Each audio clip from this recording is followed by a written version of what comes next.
देख रहे हैं मुरैना न्यूज और मैं हूं आपके साथ मोनिका। तो चलिए देखते हैं मुरैना की आज की खबरें। दोस्तों के नाम पर बनाई बोगस फर्में, झोपड़ों में रहने वाले कागजों में बने करोड़पति। बोगस फर्म बनाकर जीएसटी चोरी के मामले में बड़ा खुलासा हुआ है।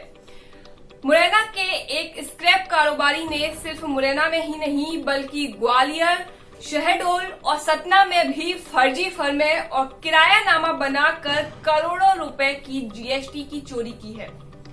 गंभीर बात यह है कि जिन लोगों के नाम से बोगस फर्में बनाई गईं, उन्होंने पुलिस और जीएसटी विभाग के अफसरों के सामने पेश जवाब में स्पष्ट किया है कि हमसे तो एक नंबर में कारोबार करने के नाम पर फर्म बनवा कर दस्तावेज ले लिए गए। जब हमारे यहाँ जीएसटी ने छापे डाले तब पता चला कि करोड़ों रुपए की टैक्स चोरी हुई है। जानिए आखिर कैसे बोगस फर्मों के पीछे मुख्य चेहरा है स्क्रैप कारोबारी। पहला, शहडोल जिले के ब्योहारी जनपद में भी स्क्रैप कारोबारी ने शिव शक्ति ट्रेडर्स के नाम से रजिस्टर्ड फर्म पर कारोबार किया। शरीफ चाचा नामक स्क्रैप कारोबारी की जगह किराए पर लेकर गोदाम बनाया। शरीफ चाचा ने बताया कि राजेश ने अपनी जान पहचान वालों के नाम से किरायानामा बनवाया और फरार हो गया। 9 महीने का किराया तो छोड़िए, 2000 रुपए जेब से भी ले गया। इससे जाहिर है कि शिव शक्ति ट्रेडर्स का कागजों में संचालक भले ही कोई और है, लेकिन कारोबार माफिया राजेश राठौर ने ही किया।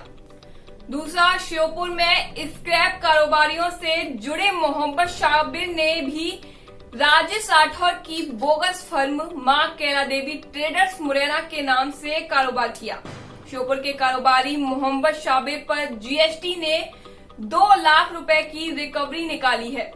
मोहम्मद शाबिर ने बताया कि अब ना तो राजेश मेरे फोन उठा रहा है, ना पैसे दे रहा है, जबकि कागजों में मां कैला देवी ट्रेडर्स का संचालक मुरैना में कच्चे मकान में रहने वाला राकेश प्रजापति नामक व्यक्ति है। फर्म मालिक ने कहा वो कच्चे झोपड़ों में रहता है, फिर कैसे कर सकता है 12 करोड़ 95 लाख का कारोबार।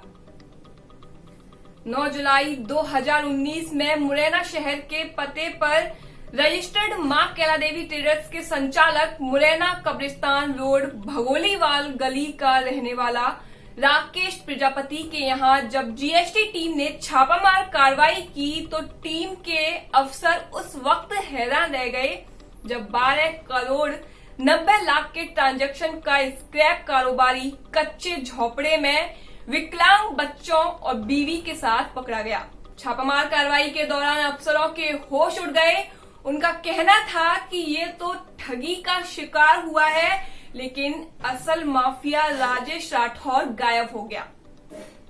हाल ही में इसी फर्म के संचालक राकेश प्रजापति ने सीजीएसटी में अपना आवेदन देकर कहा है कि मुझसे फर्म राजेश राठौर ने बनवाई थी और पूरे दस्तावेज भी उसी के पास ही हैं।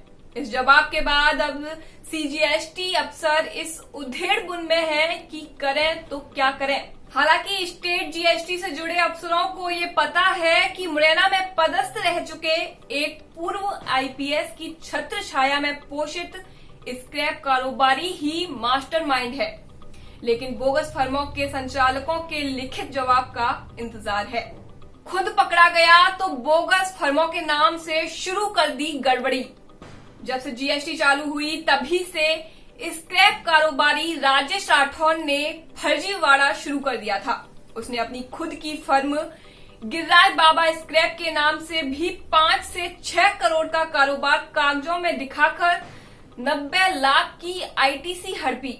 ये मामला भी जीएसटी विभाग में चल रहा है, लेकिन इसके बाद इसने अपने नौकरों, गरीब दोस्तों और आगरा के लोगों के नाम से बोगस फर्में बनाकर करोड़ों की आईटीसी हड़पने का रास्ता चुना और उसमें वो सफल भी हुआ। नौकर ने सीएसपी के यहाँ, गरीब दोस्तों ने जीएसटी में लिखित कहा, राजेश ने बनवाई फर्में। स्क्रैप माफिया राजेश राठौर ने अपने यहाँ नौकरी करने वाले युवक प्रताप जाटव के नाम से भी राधे राधे मुरैना के नाम से बोगस फर्म बनवाई। इससे पहले कि इस फर्म पर कारोबार होता, उसके नौकर प्रताप जाटव ने सीएसपी ऑफिस में लिखित आवेदन देकर शिकायत दर्ज करा दी कि ये बोगस फर्म है, मेरे दस्तावेज का दुरुपयोग कर बनाई गई है। वहीं मां कैला देवी ट्रेडर्स के संचालक राकेश प्रजापति ने 3 दिन पहले सीजीएसटी ऑफिस में 2 पेज के जवाब में स्वीकार किया कि मेरी बोगस फर्म राजेश राठौर नामक स्क्रैप कारोबारी ने बनाई और उसने ही 12 करोड़ का कारोबार कर 2 करोड़ 50 लाख से अधिक की आईटीसी हड़पी। कोविड और मेडिसिन वार्डों में 223 मरीज, 6 महीने की ड्यूटी से थके 4 डॉक्टर, नूराबाद में पदस्थ डॉक्टर का ड्यूटी से इंकार। कोविड मरीजों की संख्या बढ़ने से जिला अस्पताल में हालात दोबारा बिगड़ने लगे हैं। हालात ये है कि प्री कोविड वार्ड फुल हो चुका है। यहां वर्तमान में 29 मरीज भर्ती हैं। वहीं जिला अस्पताल की नई और पुरानी बिल्डिंग में बनाए गए कोविड वार्ड में तकरीबन 94 मरीज भर्ती हैं। वहीं 100 से अधिक मरीज मेडिसिन वार्ड में भर्ती हैं। कुल मिलाकर 223 मरीजों की देखरेख के लिए सिर्फ 4 एमडी मेडिसिन डॉक्टर पदस्थ हैं। Doctor Raghavendra Yadav, doctor Yogesh Tiwari, doctor Nagendra Rishishwar और डॉक्टर अंकुर गुप्ता। डॉक्टर राघवेंद्र और योगेश तिवारी की ड्यूटी 6 महीने से लगातार कोविड-19 और आईसीयू वार्ड में लगी हुई है। मेडिसिन वार्ड में भर्ती मरीजों का दारोमदार उम्रदराज डॉक्टर नागेंद्र तिवारी के पास है। डॉक्टर अंकुर गुप्ता ओपीडी संभाल रहे हैं।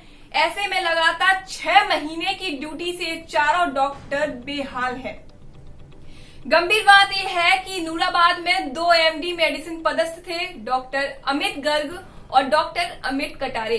डॉक्टर कटारे नौकरी से इस्तीफा दे गए, जबकि डॉक्टर गर्ग को जब जिला अस्पताल में ड्यूटी के लिए बुलाया गया तो उन्होंने आने से ही इनकार कर दिया। जिले में कोरोना का संक्रमण फिर बढ़ने लगा है। गंभीर बात यह है कि जुलाई और अगस्त के मुकाबले सितंबर में स्वास्थ्य विभाग ने सैंपल लेने की रफ्तार धीमी कर दी है। सितंबर के 15 दिन में रोज औसतन 408 सैंपल लिए गए। इसमें भी 224 मरीज अभी तक मिल चुके हैं, यानी 14 मरीज रोज। जबकि जुलाई और अगस्त के महीनों में रोज 480 से अधिक सैंपल लिए गए तो मरीजों की संख्या भी दोगुनी निकली। खास बात यह है कि 1 सितंबर से 10 सितंबर रोज मरीजों के मिलने की रफ्तार 10 से 15 के बीच रही। लेकिन सीएम शिवराज सिंह चौहान और ज्योतिरादित्य सिंधिया, केंद्रीय मंत्री कमलनाथ की सभाओं के बाद मरीजों की संख्या 20 से भी ऊपर निकलने लगी है। ऐसी आशंका है कि जैसे ग्वालियर में भाजपा के सदस्यता अभियान के बाद वहां रोज 200 मरीज मिल रहे हैं, अगर मुरैना में सैंपलिंग बढ़ाई जाए तो यहां भी मरीजों की संख्या बढ़ सकती है। गंदगी में रखे ऑक्सीजन सिलेंडर लाने में कतरा रहे स्वास्थ्य कर्मी। मुरैना जिला अस्पताल में 2 कोविड वार्डों के बीच में सीवर लाइन ध्वस्त पड़ी है, जिससे गंदगी और गंदा पानी अस्पताल परिसर में भर रहा है। इसके चलते कर्मचारी और मरीज परेशान हैं। खासकर जिस एरिया में गंदगी फैल रही है उसमें ऑक्सीजन के सिलेंडरों का स्टॉक रहता है। यहाँ अस्पताल के कर्मचारियों को 2 दिन में कई बार आना जाना पड़ता है, जिससे उनको काफी परेशानी का सामना करना पड़ रहा है। जिला अस्पताल के पिछले हिस्से में 4 कमरे नए बनाए गए थे। उस दौरान सड़क का भी निर्माण कराया गया। इस वजह से सीवर लाइन का हिस्सा नीचे पड़ गया है, इसलिए सीवर का गंदा पानी बाहर न निकलते हुए अस्पताल परिसर में दोनों कोविड वार्ड के बीच में भर रहा है। कोविड मरीजों को दिन भर ऑक्सीजन सिलेंडर की आवश्यकता पड़ती रहती है। उधर जहां सिलेंडरों का स्टॉक है वहां पर सीवर लाइन की गंदगी और गंदा पानी भरा हुआ है। उसके अलावा लंबे समय से गंदगी होने से फंगस हो गई है, जिससे कर्मचारी सिलेंडर उठाने जाते हैं तो फिसल कर उस गंदे पानी में गिर जाते हैं। हाउसिंग बोर्ड को करना था काम, लेवन ने खड़े किए हाथ। अस्पताल परिसर में ध्वस्त पड़ी सीवर लाइन की मरम्मत का कार्य हाउसिंग बोर्ड को करना था, लेकिन दोनों तरफ कोविड वार्ड होने से लेबर को कोरोना संक्रमण का डर सता रहा है, इसलिए उसने काम करने से मना कर दिया। सरकार की नीतियों पर जताया आक्रोश। कैलाश में वामपंथी नेता बहादुर सिंह धाकड़ की स्मृति में आयोजित संकल्प सभा को संबोधित करते हुए अखिल भारतीय किसान सभा के संयुक्त सचिव बादल सरोज ने कहा कि मोदी सरकार ने कोरोना काल का अवसर के रूप में उपयोग करते हुए खेती किसानी पर हमला किया है। मंडी व्यवस्था समाप्त करने, ठेका खेती लागू करने और जमाखोरी को छूट देने संबंधी कानून संसद में पारित किए गए हैं। इससे बदहाल होते किसान और तबाह हो जाएंगे, बर्बाद होती खेती नष्ट हो जाएगी। उन्होंने कहा कि इसके खिलाफ हरियाणा, पंजाब, उत्तर प्रदेश सहित देश भर के किसान 25 सितंबर को जुझारू आंदोलन करेंगे। साथ ही बादल ने कहा कि सरकार विरोध की हर आवाज को दबाना चाहती है। हाल ही में मुख्य हस्तियों पर तथाकथित फर्जी मुकदमे दर्ज किए जाने के कुत्सित प्रयास किया गया, जिसकी उन्होंने निंदा की और विरोध करने का आह्वान किया। आज के लिए बस इतना ही। नमस्कार।